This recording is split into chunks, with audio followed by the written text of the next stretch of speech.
안전진단도 면제해주고 용적률도 상향해주며 용도지역도 변경해주겠다. 서울 지역 일대는 상승세가 두드러지게 나오고 있는 상황입니다. 다음 달에 선도지구가 발표가 된다고 한다면 상승세에 불을 지필 가능성이 매우 커지게 될 겁니다.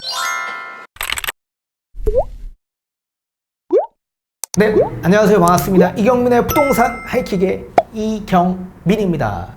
자, 4월 27일 오늘 드디어 노후계획도시 특별법이 시행되었고 다음 달에 선도지구를 발표할 예정이며 그 선도지구 내에서 가장 처음으로 27년부터 첫 착공되는 사례를 볼 수 있을 거다라고 국토부가 발표했습니다.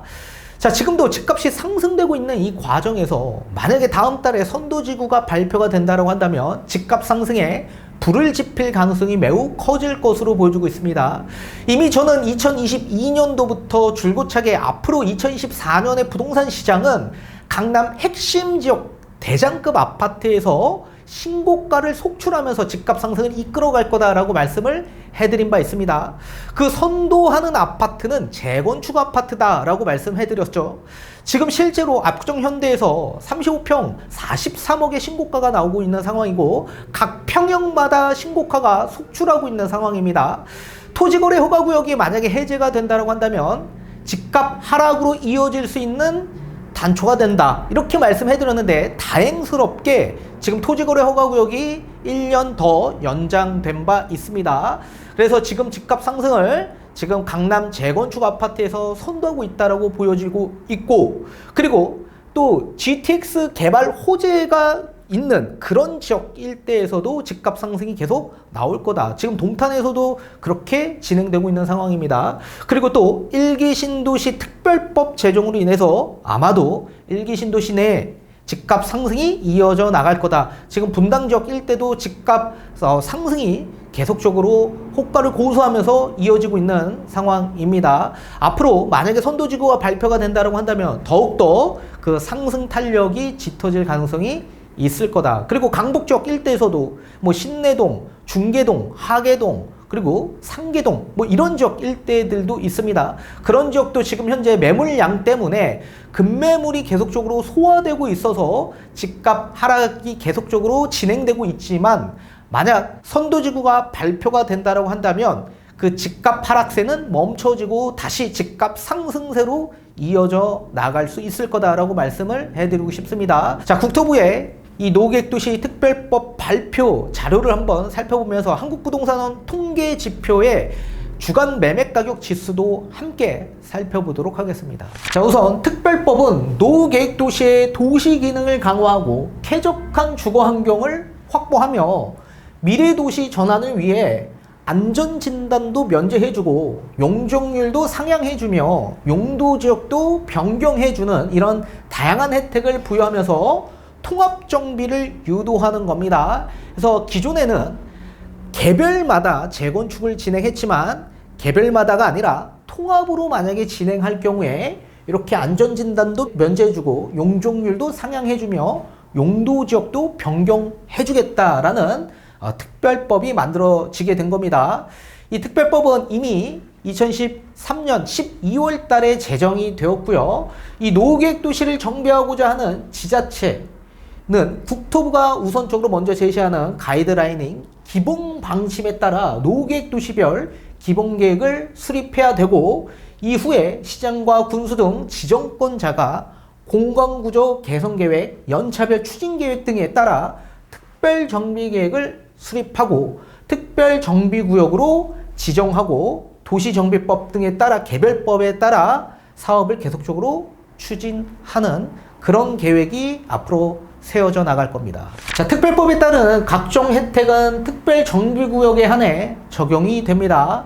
우선 배드타운으로 조성된 신도시 같은 경우에 도시 기능을 강화하기 위해서 도시 차원의 공간 재구조화가 필요합니다. 그리고 한 개 아파트 단지를 기본 단위로 하는 기존 재건축 사업 방식으로는 지금까지 한계가 있기 때문에 여러 개의 단지를 한꺼번에 묶어서 특별정비구역으로 지정하고 각종 특례를 부여해줘서 구역 내 통합 재건축 등 통합정비를 유도하는 방침으로 진행이 되는 겁니다. 그래서 노원 같은 경우에도 원래 만약에 상계 주공도 각각의 주공 아파트마다 개별로 재건축을 진행해야 맞는 거지만 통합적으로 진행을 하게 될 경우에 도시 차원에서 이제 공간을 재구성할 수가 있죠. 그래서 만약에 베드타운인 경우에는 이제 일자리가 함께 들어올 수 있는 도시로 만드는 그런 형식으로 진행을 하겠다라는 내용입니다. 특별정비구역 내 주거단지들을 통합정비하면 안전진단을 면제받고 법정 상한 용적률도 150% 상향해주겠다. 3종 주거지역은 300%까지인데 이걸 450%까지 상향해주고 용도지역도 변경 가능하게끔 해주겠다. 그래서 뭐 3종 주거도 준주거지역 그리고 또는 뭐 2종도 3종 뭐 이런 형식으로 용도지역도 변경해주겠다라는 내용입니다. 자, 최근 연구 용역 결과에 따르면 통합정비는 규모의 경제에 따른 사업비 절감 효과 외에도 토지 이용 효율성에 제고가 되는 이런 이점을 갖는 것으로 밝혀졌다고 합니다. 자, 선도지구 선정 등 향후 계획에 있어서는 국토부가 4월 27일 특별법 시행에 맞춰 이 특별위원회, 지원기구 등 추진 체계를 갖추게 된 만큼 구체적인 사업 추진에 착수하고 그리고 일기 신도시 자체별로 선도지구 선정 규모, 기준 이런 것들을 5월에 공개하기로 하고 지자체와 논의 중에 있다고 합니다.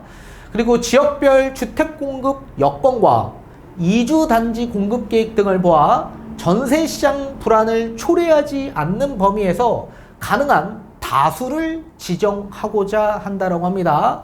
각 신도시별로 총 정비 대상 물량의 5에서 10% 수준에서 지자체와 선도지구의 규모 그리고 개수 등을 협의 중에 있다고 밝혔습니다. 자, 선도지구의 선정 기준은 각 지자체가 여건에 맞춰 활용할 수 있도록 국토부가 표준안을 제시할 계획이고 그 선정 기준에서 가장 중요한 건 주민들의 의견의 합치, 즉 동의율이 가장 중요합니다. 그래서 동의율이 많이 나온 곳 그리고 그 외에 세대당 주차장 대수 등 주민 불편 정도가 심한 지역들 그리고 도시기능 향상이 가능한 지역들 이런 지역에서 우선적으로 선정을 먼저 고려하겠다라고 얘기하고 있습니다. 자, 노후계획도시 정비사업에 차질 없이 추진되고 2027년 처음 착공하고 30년에 입주할 수 있도록 모든 과정에서 정부가 밀착 지원하고 추가적인 지원 사항을 적극 발굴할 거라고 강조했다고 합니다.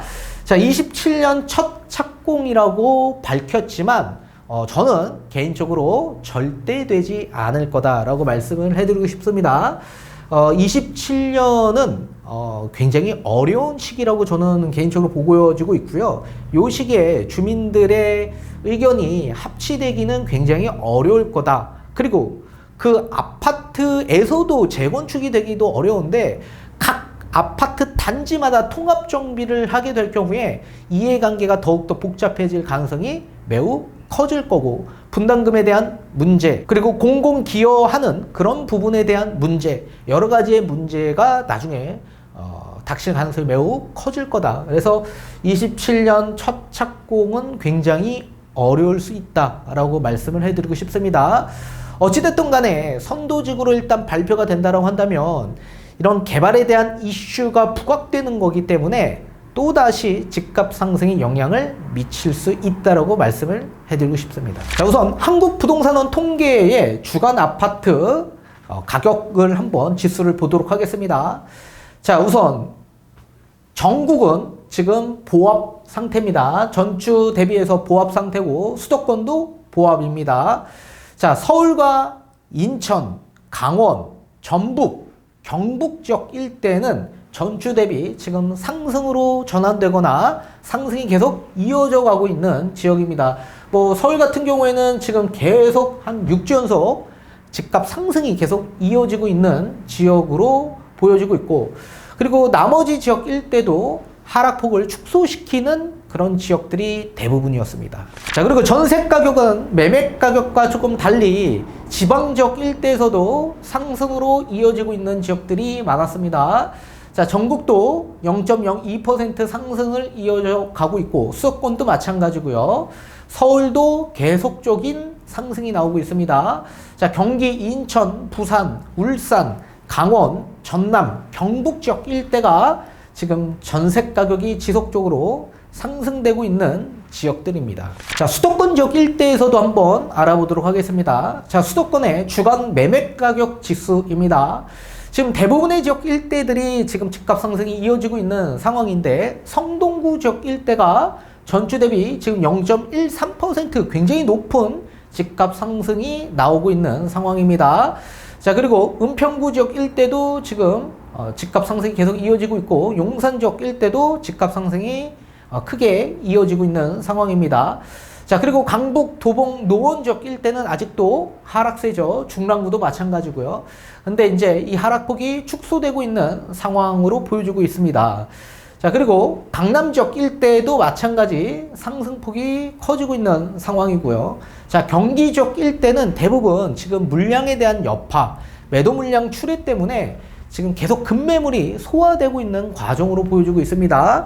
자, 그렇고 또 그렇지 않은 지역들은 입주 물량에 대한 여파도 있기 때문에 집값 하락세가 나오고 있는 지역도 따로 있습니다. 자, 대부분의 지역 일대들이 지금 집값 하락세가 유지되고 있는 상황이고 용인 지역 일대에서는 지금 처인구 지역 그리고 수지구 지역 일대가 상승으로 지속적으로 이어져 가고 있는 지역들입니다.